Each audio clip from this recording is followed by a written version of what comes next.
जय जिजाऊ जय शिवराय।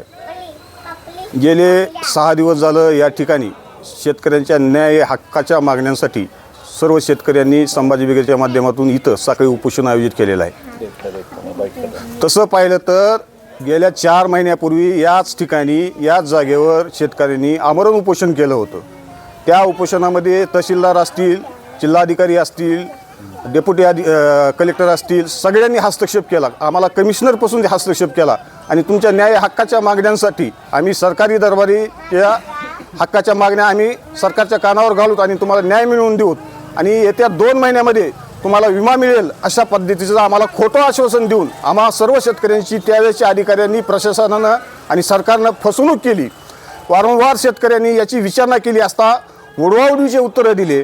नाविलाजानं बीड जिल्ह्यातील शेतकऱ्यांसाठी संभाजी ब्रिगेडला पुढाकार घ्यावा लागला आणि संभाजी ब्रिगेडच्या पुढाकारातून शेतकऱ्यांच्या न्याय हक्कासाठी गेली 6 दिवस झालं इथं आमरण उपोषण, आपलं साखळी उपोषण चालू आहे। परंतु अजूनही प्रशासनानं म्हणावी तशी दखल या उपोषणाची घेतलेली नाही। शेतकऱ्यांचं म्हणणं एवढंच आहे की आम्हाला उंबरठा उत्पन्न लावलं जातं गेल्या 5 वर्षाचं। शेती जर पाहिली तर सगळ्यांनाच माहिती आहे की दरवर्षी शेती नुकसानीत आहे, परंतु गेल्या 5 वर्षाचं उंबरठा उत्पन्न लावून आमचं जर 2023चा असेल, 2024चा असेल, हा विमा सरकारनं बुडवण्याचं ठरवलेलं आहे।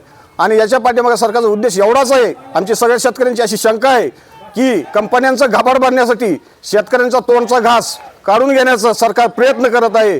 तर असं हे शेतकरी होऊ देणार नाहीत आणि येणाऱ्या काळामध्ये प्रशासनानं, सरकारनं शेतकऱ्यांच्या मागण्याकडे लक्ष नाही दिलं तर मोठ्या प्रमाणात संभाजी ब्रिगेडच्या माध्यमातून रस्त्यावरची लढाई लढली जाईल। जय जवान।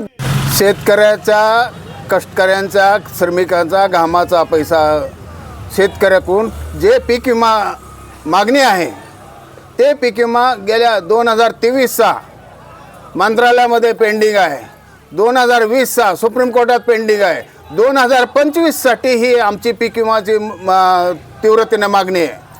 2025ला अतिवृष्टी झालेली आहे। अतिवृष्टीमध्ये शेतकऱ्याचं शेत वाहून गेलेलं आहे।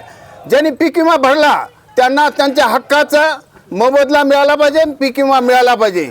ही भूमिका रास्त आणि योग्य आहे, न्यायाची आहे।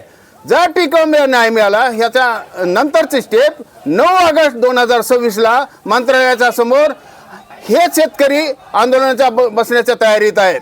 चालू केलं आणि आमच्या प्रश्नाची दखल घेऊन 6 जुलैपासून साखळी उपोषण सुरू केलेलं आहे। जर ह्याच्यात जर आम्ही असं ठरवलं किंवा हे समजा ह्या साखळी उपोषणामध्ये जर आम्हाला नाही मिळाला तर 9 ऑगस्टला म्हणजे क्रांती दिना दिवशी मुंबईला आम्ही तिथं आमरण उपोषण करणार आहोत।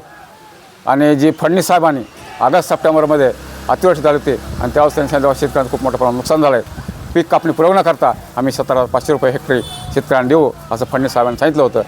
म्हणून त्यांनी दिलेला तो शब्द आहे, त्यांनी त्याचं आश्वासन